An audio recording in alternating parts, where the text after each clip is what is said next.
Hello everyone, सभी प्यारे बच्चों का वेलकम है चैनल पे। शुरू करेंगे आज की क्लास को 9 फरवरी की फर्स्ट एडिटोरियल के साथ द हिंदू के टुवर्ड्स यूनिफॉर्मिटी इसका टाइटल है। आर्टिकल लिखा गया है यूनिफॉर्म सिविल कोड पे। इसके बारे में आपने सुना होगा, थोड़ा बहुत जानते होंगे। आज की क्लास में आप डिटेल में सीखेंगे। ये ऐसे आर्टिकल्स होते हैं जिसमें आप इंग्लिश तो सीखोगे ही, साथ में जो इम्पोर्टेंट इश्यूज़ हैं उनकी भी अवेयरनेस आपको हो जाएगी। एज इंडियंस सभी को पता होना चाहिए यूसीसी क्या है। चलिए आगे बढ़ते हैं। जल्दी से एक लाइक करके एक शेयर दे दो क्लास को। नए आने वाले बच्चे चैनल को सब्सक्राइब करें। मेरे ख्याल से एक यूनिक क्लास चलाते हैं हम यूट्यूब पे, जहां बेसिक लेवल से ग्रामर, वोकैब और कॉम्प्रीहेंशन तीनों चीज़ों को हम साथ में लेके चलते हैं। तीनों एस्पेक्ट्स को इंग्लिश के कवर करते हैं। आपका क्विज आपको दिखा रहे हैं, इसमें 7 क्वेश्चंस मिलेंगे। जो भी आप इस लेक्चर में सीखेंगे आपको इन क्वेश्चंस पे अप्लाई करना है। क्लास के अंत में इस क्विज को सॉल्व किया जाएगा। आइए क्लास को शुरू करते हैं।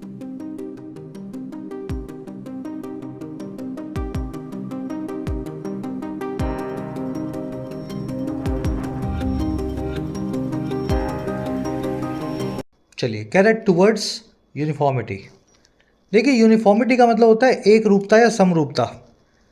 याद करने का तरीका क्या है इसको? यूनो यानी एक, फॉर्म मतलब रूप। जब सभी लोग एक ही रूप में होंगे, एक ही फॉर्म में होंगे, सभी पे बराबर कानून लगेंगे, उसी को बोलते हैं यूनिफॉर्मिटी। कह रहे जी टुवर्ड्स यूनिफॉर्मिटी, हमें भी जानना है, एक रूपता की तरफ हमें भी बढ़ना चाहिए as an independent democratic country. चलिए टाइटल पैराग्राफ को देखते हैं। कह रहे जी the concept of justice is paramount, semicolon, uniformity is an offshoot of equality. कह रहे जो कॉन्सेप्ट है जस्टिस का, जो न्याय का मामला है, कॉन्सेप्ट है जस्टिस, समझते हैं ना, न्याय, इंसाफ, वो पैरामाउंट है, वो सबसे इंपॉर्टेंट है। पैरामाउंट मतलब द मोस्ट इंपॉर्टेंट थिंग, जो सबसे पहले आएगी और बाकी सब चीज़ें उसके बाद आएंगी। तो जस्टिस जो है वो सबसे पहले आना चाहिए, इट इज़ पैरामाउंट। आगे सेमी कोलम लगा के कह रहा है यूनिफॉर्मिटी जो है, एक रूपता जो है, वो एक ऑफशूट है, एक इनडायरेक्ट कॉन्सिक्वेंस है इक्वालिटी का, यानी समानता का। बहुत गहरा सेंटेंस है ये। एक रूपता की तरफ तो हमें बढ़ना है, लेकिन पहले जस्टिस को इंश्योर करना है। सबको बराबर न्याय मिलना चाहिए, इंसाफ मिलना चाहिए, किसी के साथ जाति नहीं होनी चाहिए यूनिफॉर्म सिविल कोड के नाम पे। जस्टिस को आप इंश्योर करें और सबके लिए इक्वालिटी लाएं, उससे अपने आप ही यूनिफॉर्मिटी यानी एक रूपता निकल करके आएगी। यूनिफॉर्म सिविल कोड को आप इस तरीके से बनाएंगे तो सबको सूट करेगा। समझ गए? चलिए, कॉन्सेप्ट ऑफ जस्टिस सब्जेक्ट है, इज इसकी वर्ब है, पैरामाउंट यानी the most important thing, of shoot का मतलब होता है जी इनडायरेक्ट कॉन्सिक्वेंस, डायरेक्ट नहीं, जो अप्रत्यक्ष रूप से निकला हो, जो डेरिवेटिव हो, बाय प्रोडक्ट हो, ऑफ शूट। चलिए आगे बढ़ के इस आर्टिकल की वोकैब पर नजर डालते हैं। सारे वर्ड्स एक साथ देख लो ताकि आर्टिकल आप स्मूथली पढ़ सको। क्लास को एक लाइक और एक शेयर जरूर से देना। टेलीग्राम ग्रुप को ज्वाइन करने के लिए आपको @योर इंग्लिश ट्यूटर टाइप करना है, टेलीग्राम में आपको ग्रुप मिल जाएगा। साथ ही YT ऐप पे आप तैयारी कर सकते हैं अपने एग्जाम्स की, चाहे SSC हो, डिस्क्रिप्टिव राइटिंग हो, UPSC का हो या बैंकिंग का हो। ऐप का लिंक कमेंट सेक्शन में दिया गया है। राइटिंग के कोर्स में आप सीख सकते हैं राइटिंग, लगभग 60 से 70 घंटों में फ़ायदा आप ले सकते हैं इस कोर्स का। UPSC के कोर्स में आप अपना मीडियम चेंज कर सकते हैं, किसी और लैंग्वेज से इंग्लिश में माइग्रेट कर सकते हैं। UPSC के सभी एस्पेक्ट्स कवर्ड हैं, answer writing, essay writing, descriptive writing, CSET। SSC और बैंकिंग के कोर्स में आपको सारे वैरायटी के क्वेश्चन सोल्व करना सिखाया जाता है। 100 से 1.25 घंटों के कोर्सेज हैं, आप भरपूर अपनी प्रैक्टिस कर सकते हैं।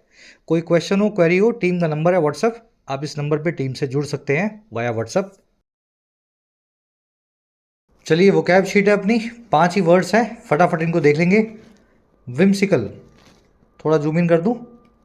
ये वर्ड कई बार आ गया पिछले 15 दिनों में, अब तो दिमाग में बैठ गया होगा। जो भी चीज़ विम्सिकल होगी वो फुल ऑफ विम्स होगी, WHIM, विम। और विम का मतलब होता है मूडीपना, कभी कुछ मूड कर गया, कभी कुछ मन कर गया, ये आपकी विम्स हैं।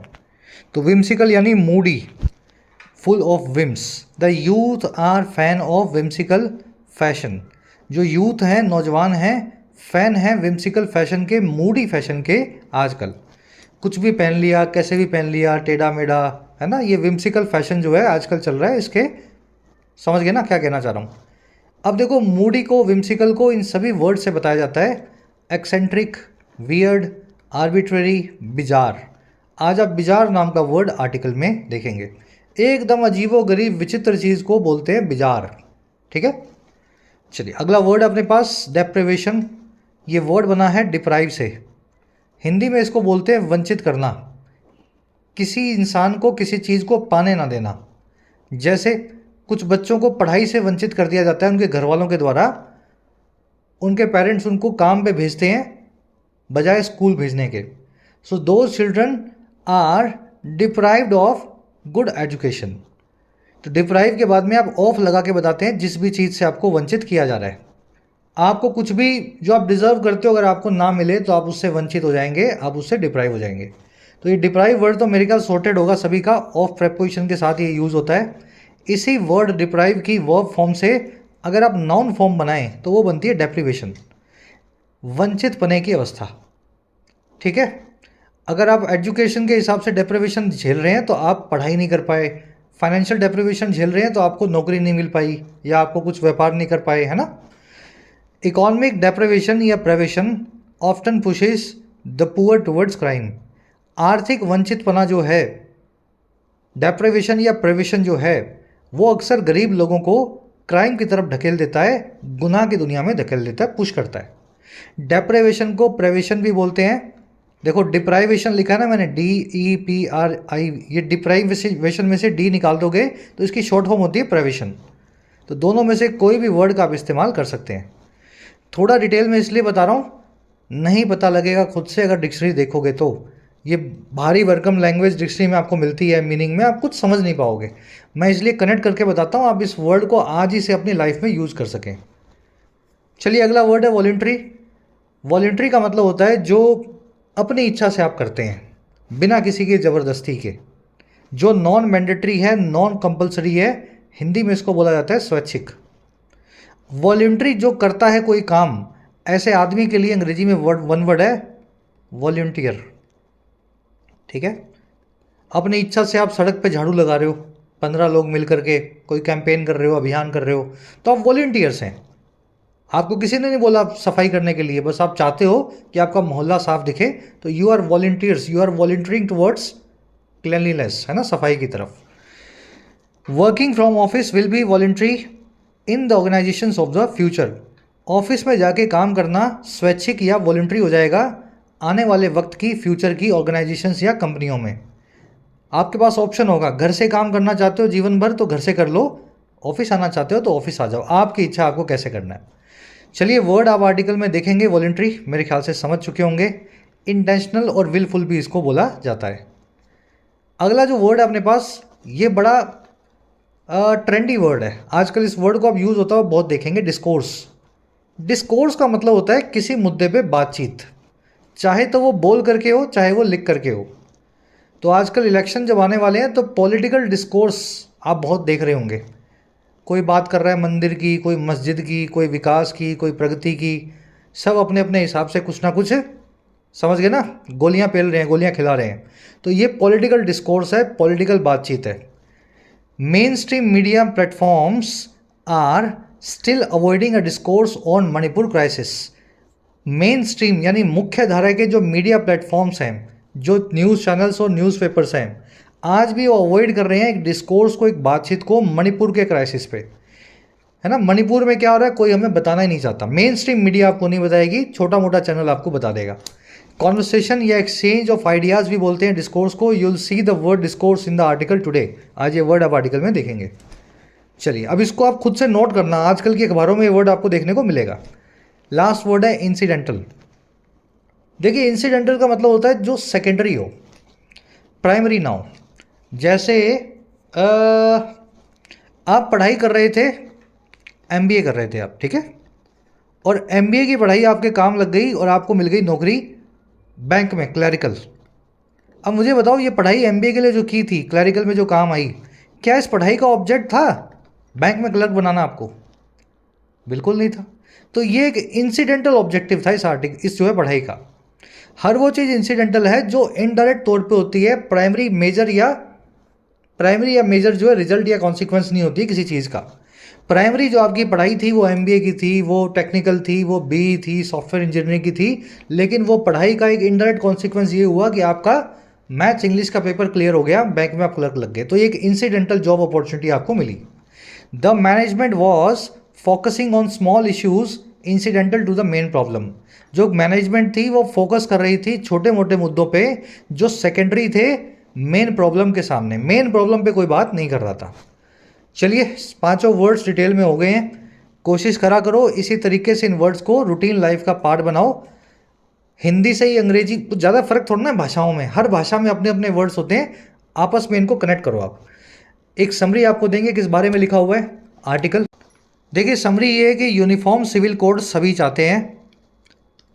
In theory uniform civil code सुनने में भी बहुत अच्छा है। एक ही कानून लगे एक देश में हर नागरिक पे, बराबर कानून।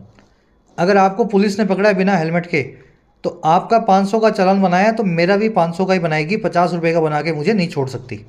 कानून तो बराबर है ना, बिना हेलमेट के आप थे, बिना हेलमेट के मैं हूँ। तो यही है यूनिफॉर्म सिविल कोड, सबके लिए बराबर कानून। लेकिन थ्योरी में अच्छा है, ये प्रैक्टिकली जो है पॉसिबल नहीं है। अब क्यों पॉसिबल नहीं है? अगर कानून ऐसा है कि आपको बाइक चलाते हुए हेलमेट लगाना है तो फिर ये कानून आपको 6 पे भी लगाना पड़ेगा। अब 6 के तो ऑलरेडी टर्बन है सर पे, पगड़ी पहनी हुई है उन्होंने, बाल है उनके, तो 6 से आप बाल तो नहीं हटा पाओगे यूनिफॉर्म सिविल कोड की आड़ में। आप 6 से जिद तो नहीं करोगे कि अपने बाल हटाओ हेलमेट पहनो, हमें पहनना पड़ता है तो तुम भी पहनोगे। समझ पा रहे हो? ये एक प्रैक्टिकल प्रॉब्लम है। इंडिया एक डाइवर्स कंट्री है, कल्चर बहुत अलग अलग मिलेंगे आपको अलग अलग स्टेट्स के। वैसे ही सिख जो है अपने साथ में एक कटार, छोटी सी कटार रख सकता है, काइंड ऑफ नाइफ होता है वो, जो कि उसके रिलीजियस कस्टम्स का पार्ट है। एयरपोर्ट पे भी वो कटार उससे नहीं ली जाती है, लेकिन अगर आप अपने साथ में नेल कटर भी रखेंगे तो आपका नेल कटर ले लिया जाएगा आपसे। नाइफ तो आप रख ही नहीं सकते, तो सिक्स से आपको वो कटार भी लेनी पड़ेगी। एग्जाम्पल दे रहा हूँ मैं सिक्स का। वैसे ही अगर यूनिफॉर्म सिविल कोड लगाना है तो आपको रिजर्वेशन को भी हटाना पड़ सकता है, क्योंकि आने वाले टाइम में सवाल यही आएगा कि कानून सबके लिए बराबर है, तो 400 नंबर वाले को 250 नंबर वाले के बराबर आप लेकर के आओ। ऐसा ना हो मुझे 400 नंबर पे नौकरी मिले और आपको 250 नंबर पे मिल जाए। समझ गए ना? रिजर्वेशन को भी हटाया जाए, जातिगत जो है आरक्षण नहीं होना चाहिए। तो ये प्रैक्टिकल प्रॉब्लम्स के लिए आज भी देश तैयार नहीं है, इसलिए यूनिफॉर्म सिविल कोड को लाना बड़ा मुश्किल है। रिसेंटली उत्तराखंड की असेंबली ने यूनिफॉर्म सिविल कोड अप्लाई करने की कोशिश की और इस आर्टिकल में उसको एनालाइज करके बताया गया कि कितना मुश्किल है ऐसे कानून को भारत में बनाना। चलिए टोन आपको लास्ट में बताएंगे, अब शुरू करते हैं आर्टिकल को पढ़ना। कह रहा है जी, अ यूनिफॉर्म सिविल कोड और UCC is a desirable and progressive goal for a secular country.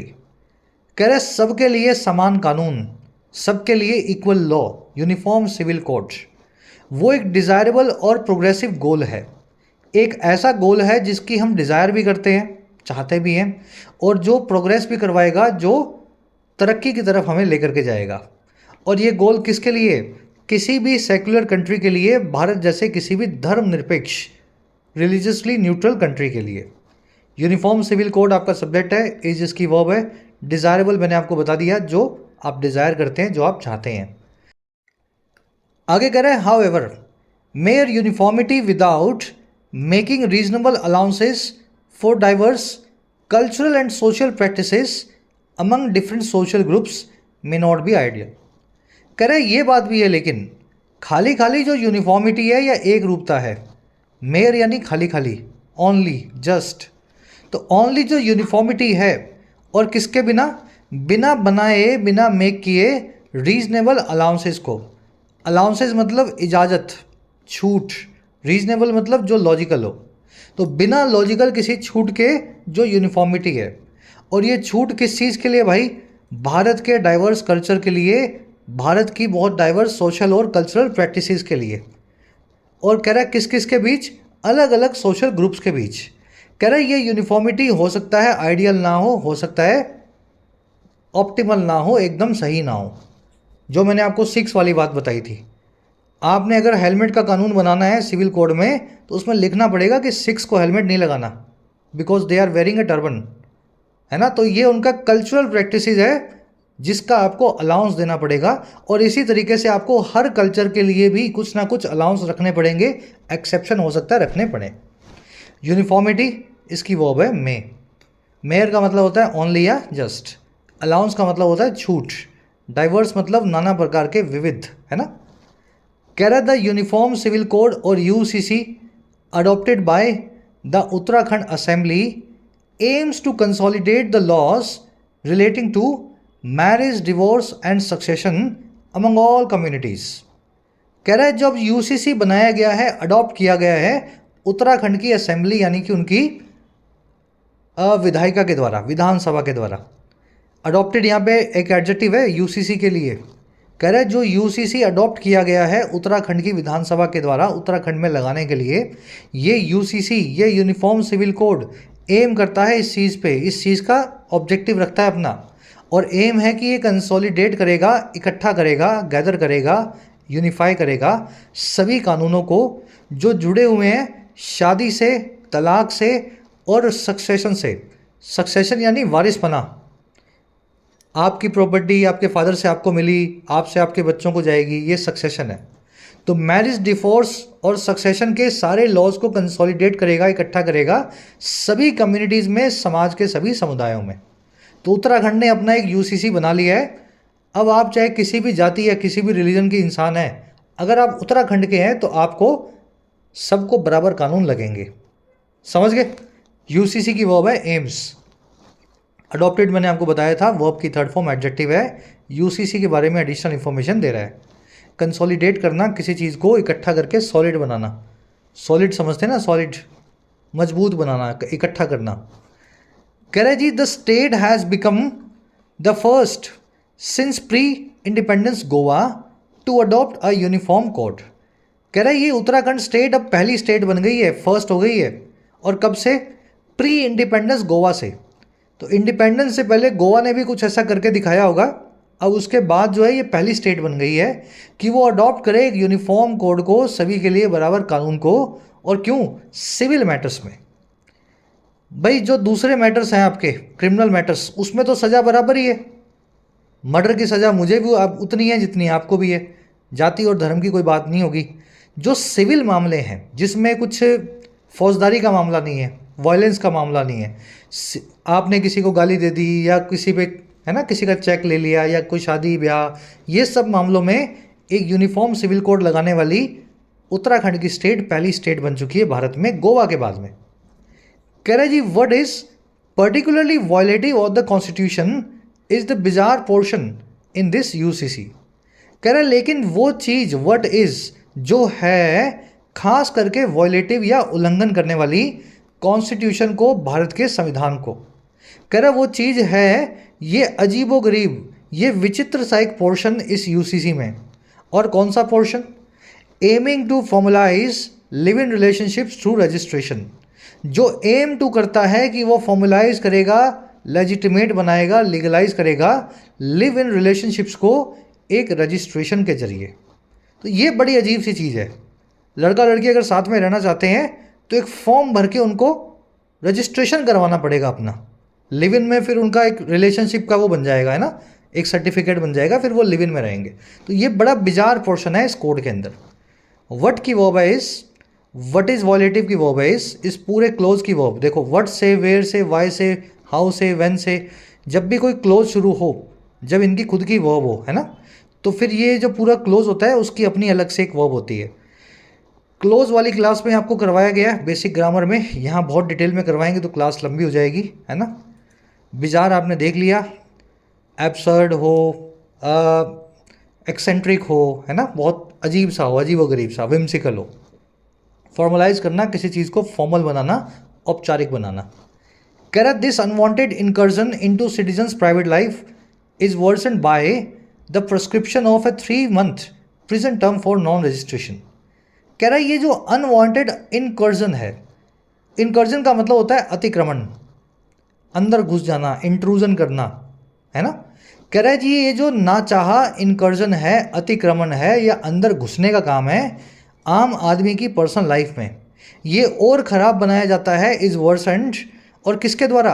एक प्रिस्क्रिप्शन के द्वारा, सलाह के द्वारा प्रिस्क्रिप्शन क्या होती है? सलाह, डायरेक्टिव, ऑर्डर, जो है 3 महीने की जेल का नॉन रजिस्ट्रेशन के लिए।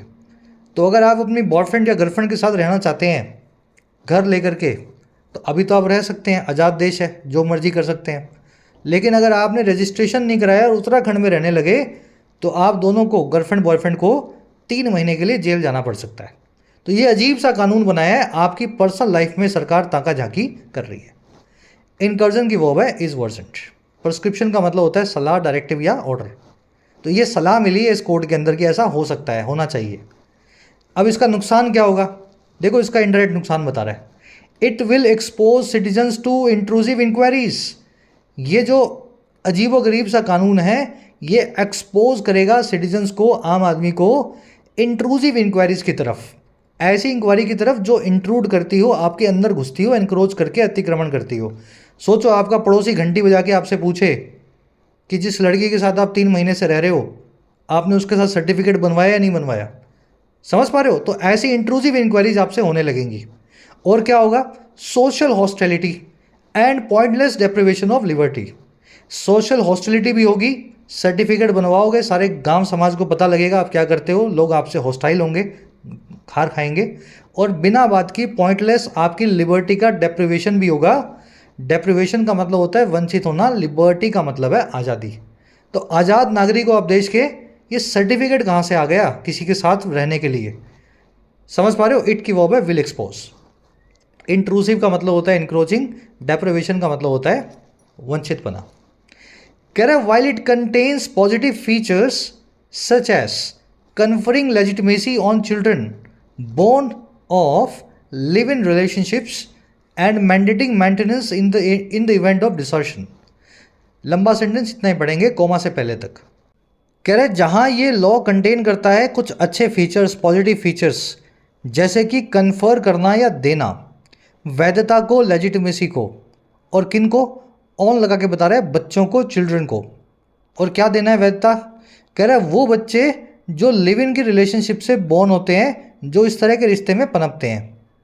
और मैंडेट करना, जरूरी बनाना भी करता है ये, मेंटेनेंस को या गुजारे भत्ते को, उस इवेंट में, उस घटना में जिसमें डिजर्शन हो, जिसमें लड़का लड़की को छोड़ के भाग जाए या लड़की लड़के को छोड़ के भाग जाए। डिसर्शन समझते हैं ना, अबैंडन करना। तो कह रहा है पॉजिटिव फीचर जहाँ पे है कि आप जो बच्चा पैदा करोगे लिव इन में, वो लेजिटिमेट बच्चा है, उसको कोई, उसका सर्टिफिकेट बनेगा, आधार कार्ड बनेगा, सारी सुविधाएं मिलेंगी उसको। और आप अगर छोड़ के भागते हो तो अपनी गर्लफ्रेंड को या बॉयफ्रेंड को आपको गुजारा भत्ता भी देना है। जनरली गर्लफ्रेंड्स को देना होता है आपको, वीमेन को। कह रहा है वहीं हुआ क्या? कह रहा है जी वहीं हुआ ये, कोमा लगा के बता रहे हैं, the very idea that people living together should submit themselves to registration and verification is repugnant to individual rights. कह रहे हैं वहीं ये जो खास आइडिया है ना, जो विचार है, जो ख्याल है कि वो लोग जो साथ में रहना चाहें उनको सबमिट करना होगा अपने आप को, उनको सरेंडर करना होगा अपने आप को एक रजिस्ट्रेशन और वेरिफिकेशन की प्रोसेस के सामने। कह रहे ये ख्याल ही अपने आप में रिपग्नेंट है, खराब है, इग्रीजियस है, बदमाशी भरा है, डिटेस्टेबल है इंडिविजुअल राइट्स के लिए, हर आदमी के खुद के अधिकारों के लिए, जो है हक के लिए। समझ गए? सेंटेंस थोड़ा लंबा है, स्ट्रक्चर आपने समझ ली। इट की वर्ब है कंटेन्स, ठीक है। आइडिया की वर्ब है इज, पीपल की वर्ब है शुड सबमिट। रिपग्नेंट का मतलब होता है डेट्रीमेंटल, हार्मफुल, ऐसा समझ लो, है ना। वैसे तो उसके कई मीनिंग्स हैं, लेकिन देसी भाषा में समझें तो हार्मफुल, इंजुरियस। तो ये जो ख्याल है ये बड़ा हार्मफुल या इंजुरियस है, नुकसानदेह है इंडिविजुअल राइट्स के लिए। अच्छा, अब कुछ स्ट्रक्चर्स आपको मैं दिखा देता हूँ जो इसमें बनी हुई हैं। डिसर्शन आपने देख लिया ना, किसी को डिसर्ट करना, छोड़ के भागना, अबैंडन करना। मैंडेट करना यानी जरूरी बनाना। लेजिटिमेसी का मतलब है वैधता। देखो ये कन्फर वर्ड जो आपने देखा, शायद पहली बार देख रहे हैं आप। कन्फर के बाद में आपने देखा on, confer legitimacy on children. Confer और बिस्टो दो वर्ड्स अंग्रेजी में, इसका मतलब होता है किसी चीज़ को, किसी अधिकार को, किसी टाइटल को, है ना, किसी प्रॉफिट वाली अच्छी चीज़ को किसी इंसान को देना। थोड़ा फिर मैं रिपीट कर देता हूँ, कन्फर और बिस्टो दो ऐसे वर्ड्स हैं, वर्ब्स अंग्रेजी में, जो किसी अच्छी चीज़ को किसी को देने के लिए यूज़ होते हैं, अच्छी चीज़ को। जैसे किसी को सम्मान दिया, कोई टाइटल दिया, अधिकार दिया, मेडल दिया, एक्नॉलेजमेंट दी, समझ पाए ना, ऐसी चीज़ों को देने के लिए। और जो भी चीज़ आप देते हैं जिसको आप ऑन लगा के बताते हैं स्ट्रक्चर के अंदर, जैसे आपको सरकार ने मेडल दिया तो government conferred a medal to you, नहीं ऑन यू। समझ गए स्ट्रक्चर को? क्वेश्चन बनेगा एग्जाम में इसका सीधा सीधा, 1 नंबर का 25 पैसे का क्वेश्चन है ये, समझ गए ना? 54 का क्वेश्चन है और 1 नंबर आपको दे जाएगा ये। याद रखेंगे दोनों वर्ब्स अपने बाद में ऑन प्रेपोजिशन फिक्स रखती हैं। तो यहाँ भी इसीलिए कन्फरिंग लेजिटिमेसी ऑन चिल्ड्रन। चलिए आगे बढ़े, नेक्स्ट पैराग्राफ। कह रहे जी when the constitution makers made the constitution adoption of a UCC one of the directive principles, opinion was divided on whether a UCC will undermine minority rights or promote equal status for women in all religions। कह रहा है ये जो UCC बनाया उत्तराखंड ने, ये आज की कहानी नहीं है, पहले से चल रही है। जब देश के संविधान निर्माता जो थे, संविधान सभा जो थी, कहने का मतलब उन्होंने जब मेड किया, बनाया अडॉप्शन को या अपनाने को, यूनिफॉर्म सिविल कोड को, एक डायरेक्टिव प्रिंसिपल्स में से एक। डायरेक्टिव प्रिंसिपल्स आपको पता होगा, नीति निर्देशक तत्व बोलते हैं इनको। पॉलिटी अगर आप पढ़ रहे हैं तो वो आर्टिकल देख लेना जहाँ पे 40 समथिंग जो है आपको सारे बताए गए हैं डायरेक्टिव प्रिंसिपल्स। तो हमारे कॉन्स्टिट्यूशन के डायरेक्टिव प्रिंसिपल्स में से एक प्रिंसिपल, जब कॉन्स्टिट्यूशन मेकर्स ने, संविधान निर्माताओं ने यूसीसी को बनाया, तो अब उनकी ओपिनियन ये थी, वो डिवाइडेड थी, वो बटी हुई थी इस चीज़ को लेकर के कि जो यूसीसी है क्या वो अंडरमाइन करेगा, कमज़ोर बनाएगा माइनॉरिटी के राइट्स को, या फिर वो प्रमोट करेगा बराबरी के दर्जे को सभी औरतों के लिए सभी रिलीजन्स में। समझ गए ना? तो ओपिनियन डिवाइडेड थी। यूनिफॉर्म सिविल कोड लाएं, मुस्लिम औरतों को भी हिंदू औरतों की तरह एम्पावर करें, ये तलाक वाला, हलाला वाला, ये सब उल्टे सीधे काम इनसे बंद हो। तो आधों के विचार तो ये थे कि अच्छा है ले आओ, सबके लिए बराबर होगा। लेकिन आधों के विचार ये थे, ख्याल ये थे कि यूसीसी आने के बाद में माइनॉरिटी के राइट्स भी वायलेट हो सकते हैं। जैसे मैंने आपको वो सिख वाला एग्जांपल दिया, आपको Sikh is a minority in India, है ना? तो इस वजह से डिवाइडेड थे वो, और उन्होंने डायरेक्टिव प्रिंसिपल में रख के छोड़ दिया। कॉन्स्टिट्यूशन मेकर्स की वर्ब है मेड, ओपिनियन की वर्ब है वॉज, यूसीसी की वर्ब है विल अंडरमाइन। अंडरमाइन करना, कमज़ोर बनाना, वीक बनाना, किसी चीज़ को खोखला करना या उसको अपाहिज बनाना, है ना? यूसीसी की दूसरी वर्ब है promote, whether it will undermine और वेदर इट विल प्रमोट। कह रहा है जी B R Ambedkar felt the UCC if enacted should be voluntary in the initial stages. कह रहा है जो अम्बेडकर थे वो ऐसा मानते थे, फील करते थे कि जो यूसीसी है अगर इनेक्ट भी किया जाए, यूनिफॉर्म सिविल कोड को अगर बनाया भी जाए, तो वो वॉलंटरी होना चाहिए, स्वैच्छिक होना चाहिए, नॉन मैंडेटरी होना चाहिए शुरुआती स्टेज में, है ना? शुरू में उसको नॉन मैंडेटरी रखो, बाद में सबके लिए धीरे धीरे करके मैंडेटरी करते जाओ। वॉलंटरी आप समझ चुके होंगे, जो जरूरी ना हो, स्वैच्छिक हो। कह रहा the previous law commission had said a UCC is neither desirable nor necessary. कह रहा है जी अभी जो लॉ कमीशन है उससे पहले वाली लॉ कमीशन, कह रहा है उस वाली कमीशन में भी ये कह चुकी है, वो द कमीशन हैड सेड कि यूसीसी जो है ना तो वो डिजायरेबल है, ना तो वो चाहिए हमें, है ना, ना हम उसको डिज़ायर करते हैं, ना ही वो नेसेसरी है, ना ही वो ज़रूरी है। और फिर क्या ज़रूरी है भाई अगर यूसीसी ज़रूरी नहीं है तो? कह रहा है लॉ कमीशन का ये कहना था, and instead suggested that each body of personal law be reform to eliminate discrimination और रेग्रेसिव प्रैक्टिसेस। कि हर एक जो बॉडी है पर्सनल लॉ की, हिंदू पर्सनल लॉ है, मुस्लिम पर्सनल लॉ है, कह रहा है हर बॉडी को रिफॉर्म किया जाए, सुधारा जाए, ताकि एलिमिनेट किया जा सके, हटाया जा सके डिस्क्रिमिनेशन को, भेदभाव को, इनजस्टिस को, और या फिर ऐसी प्रैक्टिसेस को, प्रथाओं को, कस्टम्स को जो रिग्रेसिव हैं, जो दकियानुसी हैं, जो रेट्रोग्रेड हैं। तो ये लॉ कमीशन का कहना था कि यूसीसी लाना बहुत मुश्किल है, ना हम चाहते हैं लाना और ना लाना ज़रूरी है। आप तो सिंपल सा ये काम कर दो, सभी जो रिलीजन्स हैं उनके पर्सनल लॉ की जो बॉडी है उसमें सुधार करवाओ, गंदे जो उनके लॉज हैं उनको हटवा दो, अपने आप यूसी जैसा काम हो जाएगा। तो previous law commission had said ऐसा कह चुका था पास्ट में, पास्ट का भी पास्ट है इसलिए पास्ट परफेक्ट है।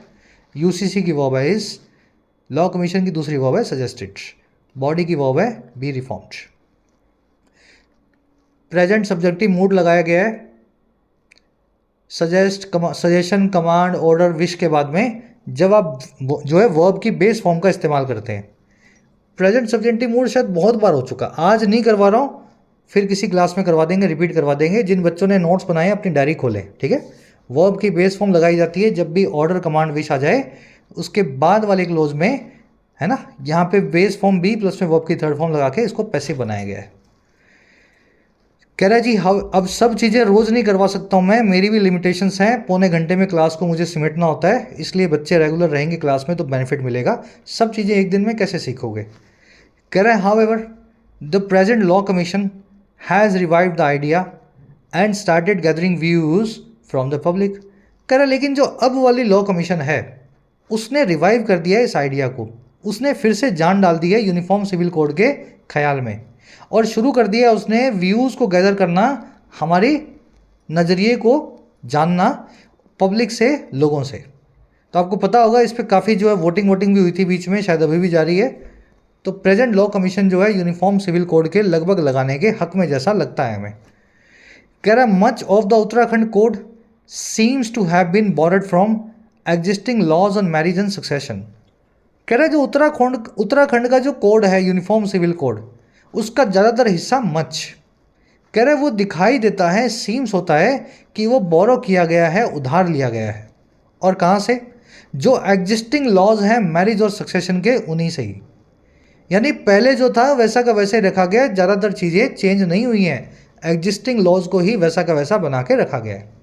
कह रहा बट विद सिग्निफिकेंट ओमिशंस, लेकिन काफ़ी बड़ी चीज़ों को, सिग्निफिकेंट चीज़ों को ओमिशन किया गया है, ओमिट किया गया है, निकाल दिया गया है।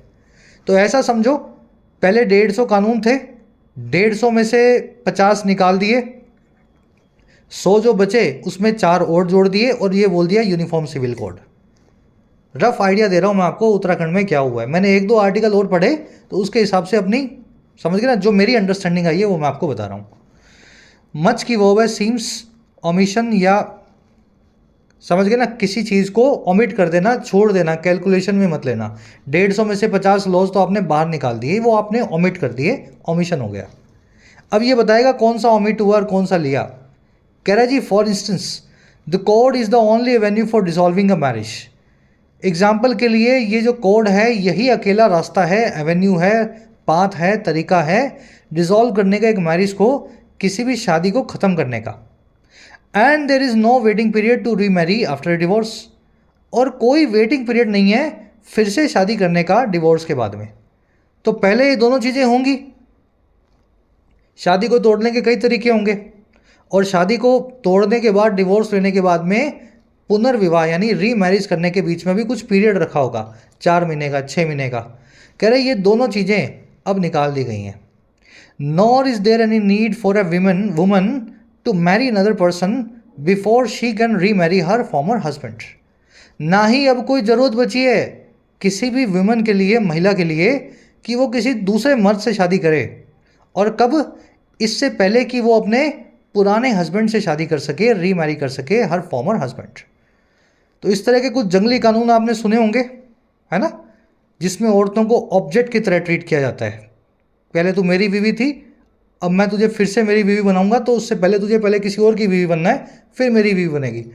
समझ रहे हो, खिलौने की तरह ट्रीट किया जाता है ना। तो ऐसे गंदे कानूनों को इस लॉ में से हटा दिया गया है, समझ गए, सभी के लिए हटा दिया गया, उत्तराखंड में रहने वालों के लिए। कोड की वर्ब है इज, पीरियड की वर्ब है इज, नीड की वर्ब है इज, शी की वर्ब है कैन री मैरी। एवेन्यू का मतलब होता है रास्ता या पाथ, किसी काम को, किसी चीज़ को करने का। नॉर से जब भी कोई क्लॉज शुरू होगा, सेंटेंस में इन्वर्जन होगा, हेल्पिंग वर्ब को सब्जेक्ट से पहले रखा जाएगा। ये सब्जेक्ट है, ये इससे पहले इसकी हेल्पिंग वर्ब रखी हुई है। याद है ना, नेगेटिव एडवर्ब्स शायद परसों की क्लास में हुई थी। Not only, nor, neither, hardly, barely, scarcely, nowhere, in, under no circumstances, in no way, ये सारी नेगेटिव एडवर्ब्स जो मैंने 15-20 आपको लिखवाई थी परसों, खोल के देखो डायरी। जब भी ये क्लोज के शुरू में आएंगी, वर्ब को उठा करके अपने साथ में रख लेंगी, सब्जेक्ट को बाद में आना पड़ेगा। कह रहे these provisions which eliminate the concept of इद्दत तलाक एंड निकाह हलाला आर ऑल प्रोग्रेसिव। कह रहे ये सारे प्रोविजन जो इस नए लॉ ने किए हैं, जो एलिमिनेट करते हैं इन गंदी चीज़ों को, इद्दत तलाक और निकाह हलाला जैसे रिग्रेसिव जो है कस्टम्स को, है ना, ये किसी और से शादी करना, फिर मुझसे फिर शादी करना, कह रहे ये सभी प्रोविजंस जो हैं प्रोग्रेसिव हैं, सोसाइटी को तरक्की की तरफ ले जाने वाले हैं। और क्या करते हैं ये, एंड फर्दर इंडिविजुअल राइट्स, ये सभी के सभी प्रोविजंस फर्दर करते हैं, आगे बढ़ाते हैं हर आदमी के इंडिविजुअल राइट को, उसके निजी हकों को। दीज प्रोविजंस की वर्ब है आर, विच आया है प्रोविजंस के लिए, वर्ब है इसकी एलिमिनेट। एलिमिनेट करना यानी ख़त्म कर देना, हटा देना, डू अवे विद करना। प्रोविजंस की एक और वर्ब है फर्दर। फर्दर एक एडजेक्टिव भी है, फर्दर एक वर्ब भी है, फर्दर एक नाउन भी है, यहाँ पे वर्ब की तरह यूज़ हुआ है। Provisions further individual rights, provisions individual rights को आगे ले जाते हैं, फर्दर बढ़ाते हैं। Interestingly it preserves the existing provision allowing custom and usages as an exception to bar on marriage within prohibited degrees of relationships. कह रहे interesting बात यह है कि ये प्रिजर्व करता है, बनाए रखता है एग्जिस्टिंग प्रोविज़न को, हाल में बने हुए कानूनों को। और कौन से प्रोविज़न, जो अलाउ करते हैं कस्टम और यूज़ को एक एक्सेप्शन के तौर पे, और एक्सेप्शन है बार ऑन मैरिज का, मैरिज के ऊपर जो है बार का, बार यानी बैन। और ये बार ऑन मैरिज कब है, with in prohibited degrees of relationship. Prohibited degrees of relationship पे है, ऐसे डिग्रीज, ऐसे लेवल पे रिश्तों के जो प्रोहिबिटेड है। सेंटेंस का मतलब ये है, रिलेशनशिप में कुछ प्रोहिबिटेड डिग्रीज हैं, कुछ लेवल्स हैं जो प्रोहिबिट किए गए हैं, वहाँ पे बार ऑन मैरिज है, वहाँ पे शादी पे बैन है। और ये कस्टम और यूजेस के हिसाब से, प्रथाओं के हिसाब से है, इन सभी कस्टम और यूजेस को इसने बना के रखा है। आसान भाषा में समझें तो आप अपनी सिस्टर से शादी नहीं कर सकते हो, मदर से शादी नहीं कर सकते हो। अगर कोई आदमी करना भी चाहे, है ना, आप ऐसा नहीं बोल सकते my body, my choice, my liberty, my rights, ऐसा नहीं बोल सकते हो कि मैं मेरी बहन से शादी करूँगा। तो हिंदू मैरिज एक्ट में तो ये बहुत ही कस्टम्स के हिसाब से भी मना है और वैसे भी मना है। तो ये सारे कस्टम्स को ये अभी भी रिटेन करता है, इन कस्टम्स को इस लॉ ने हटाया नहीं है। कह रहा but adds a rider that such customs cannot be against public policy और मोरालिटी। लेकिन ये एक राइडर को भी ऐड करता है, एक कंडीशन को भी ऐड करता है कि कोई भी ऐसा कस्टम जिसको हम मान रहे हैं वो पब्लिक पॉलिसी या मोरालिटी के खिलाफ ना हो, कोई भी ऐसा कस्टम ना हो जो कॉन्स्टिट्यूशन और नैतिकता के खिलाफ हो। अगर वो कॉन्स्टिट्यूशन नैतिकता के हिसाब से सही है तो उसमें शादी के ऊपर बैन लगा हुआ है, हम आज भी वैसी शादियों को बैन ही मानेंगे, उनको समझ गए ना, उनको अलाउड नहीं करेंगे। चलिए 8 की वो है प्रिजर्व्स एक्सेप्शन, जिस भी चीज़ की हो आप टू लगा के बताएं। Exception to something, to fixed है, एक्सेप्शन 4 नहीं लग सकता, 2 ही लगता है। दूसरी वो है 8 की एड्स, राइडर का मतलब होता है स्पेशल कंडीशन। चलिए कह रहा है जी, an unfortunate fallout of all this is a polarisation discourse taking shape in the run up to the general election. कह रहा है जी अनफॉर्चुनेट बात यह है, एक अनफॉर्चुनेट फॉल आउट आया है, बैड कॉन्सिक्वेंस आया है। फॉल आउट मतलब इनडायरेक्ट कॉन्सिक्वेंस। कह रहे हैं दुर्भाग्यवश इनडायरेक्ट कॉन्सिक्वेंस ये है, परिणाम या नतीजा ये है इस पूरी कहानी का, कि वो है एक पोलराइजिंग डिस्कोर्स जो है, सबको पोलराइज करने वाला, एक तरफ खींचने वाला या ध्रुवीकृत करने वाला एक डिस्कोर्स यानी बातचीत जो है वो टेक शेप कर रही है, वो सबके सामने आ रही है, मूर्त रूप ले रही है। टेक शेप करना यानी किसी चीज़ का रियल बनना। और कब, run up to the general election, general election की तैयारी में, उससे पहले वाले पीरियड में। रन अप टू समथिंग मतलब किसी चीज़ के होने से पहले वाला पीरियड। तो इलेक्शन के वक्त सबको एक मुद्दा मिल गया बोलने का, यही अनफॉर्चुनेट फॉल आउट या बैड कॉन्सिक्वेंस है इस पूरे कंट्रोवर्सी का। फॉल आउट की वर्ब है इस, डिस्कोर्स यानी बातचीत, वर्ब है इसकी टेकिंग शेप, पोलराइजिंग यानी जो पोलराइज करे, आपको एक तरफ, एक एक्सट्रीम की तरफ ले जाए, या तो सब सही है या सब गलत है, बीच में आप कहीं नहीं हो, है ना, ये होता है पोलराइजेशन। कह रहा है the concept of justice should not be lost in the search of uniformity. कह रहा है जस्टिस का कॉन्सेप्ट कभी भी लॉस्ट नहीं होना चाहिए, कभी भी खो नहीं देना चाहिए यूनिफॉर्मिटी की तलाश में या एक रूपता की तलाश में। यूनिफॉर्म सिविल कोड बनाने के चक्कर में किसी से अन्याय नहीं करना है कभी भी। कह रहा है जी which should be no more than incidental consequence of equality. और यूनिफॉर्मिटी जो है उसको एक इंसिडेंटल कॉन्सिक्वेंट ऑफ इक्वालिटी जो है उससे ज़्यादा कुछ भी नहीं होना चाहिए। It should be no more than a secondary result of समानता। तो जस्टिस और समानता को इंश्योर करो और उसमें रहते हुए जितने यूनिफॉर्म सिविल कोड बना सको उतने ही बनाओ। यूनिफॉर्म सिविल कोड की पूंछ पकड़ के किसी के साथ इनजस्टिस या इनइक्वालिटी वाला काम आपको नहीं करना है ना। किसी को रजिस्ट्रेशन कराने के लिए ना जाना पड़े, लिव इन में रहने के लिए। गलत चीज़ों को आप जो है सही करें, सुधार लेकर के आएँ। जैसे ये इद्दत, तलाक और निकाह हलाला आपने देखे होंगे, है ना, गलत तरह के जो लॉज बने हुए हैं। मेरे ख्याल से कॉन्सेप्ट पूरा आर्टिकल समझ में आ गया होगा आपको, होपफुली अवेयरनेस भी मिली होगी। एक छोटा सा कॉन्सेप्ट है, मैं आपसे शेयर कर लेता हूँ ग्रामर का, फिर अपने क्विज की तरफ बढ़ेंगे। अब जो बच्चे लास्ट तक क्लास में नहीं होंगे ये कॉन्सेप्ट मिस कर देंगे। बड़ा ही प्यारा कॉन्सेप्ट है। नॉट नाम की एडवर्ब जो है अंग्रेजी में वो हेल्पिंग वर्ब के बाद ही आती है, और इसने कसम ये भी खाई हुई है कि फर्स्ट जो हेल्पिंग वर्ब है फर्स्ट उसी के बाद आऊँगी।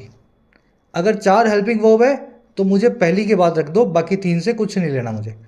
और अगर हेल्पिंग वर्ब नहीं है तो कहीं से लेकर के आओ और पहली वाली हेल्पिंग वर्ब के बाद मुझे रखो। तो ये नॉट नाम की एडवर्ब से आपको याद रखना है। यूज़ करके अभी दिखाऊंगा क्वेश्चन बना के। फिर इसने दूसरी क्या कसम खाई हुई है, ये एडवर्ब सेंटेंस के सब्जेक्ट को कभी जंप नहीं मार सकती। सेंटेंस की रिक्वायरमेंट कैसी भी हो, इस नॉट नाम की एडवर्ब को आप सब्जेक्ट से पहले कभी भी नहीं रख सकते। The company operates in many countries outside India. Company operate करती है भारत के बाहर कई जो है कंट्रीज़ में। आपको नॉट का इस्तेमाल करना है और नेगेटिव बनाना है सेंटेंस को। तो क्या करेंगे, देखो नॉट ने कसम खाई हुई है कि हेल्पिंग वर्ब के बाद आऊँगी, हेल्पिंग वर्ब यहाँ पे है नहीं, तो प्रेजेंट इंडेफिनिट टेंस की हेल्पिंग वर्ब को हमें निकालना पड़ेगा जो कंपनी के हिसाब से होगी डज। वैसे तो डू और डज दोनों होती हैं इंडेफिनिट में, लेकिन कंपनी सिंगुलर है तो हमें डज का इस्तेमाल करना होगा। और यहाँ पे ऑपरेट्स का हमें ऑपरेट भी बनाना होगा। और अब क्या करेंगे, यहाँ पे डज यानी पहली हेल्पिंग वर्ब के बाद में आप नॉट को लगाएंगे। The company does not operate in many countries outside India. अब एक और सेंटेंस देखो, the situation could have been avoided. Situation को अवॉइड किया जा सकता था। मैं बोल रहा हूँ इसको नेगेटिव बनाओ। नेगेटिव बनाने के लिए क्या करना पड़ेगा, आपको नॉट लाना पड़ेगा। लेकिन हेल्पिंग वर्ब है 3, कुड, फिर हैव, फिर बिन। कहाँ लगाऊँ नॉट को, भाई मेन वर्ब तो देख लिया आपने, वर्ब की थर्ड फॉर्म है, पैसिव बना हुआ है।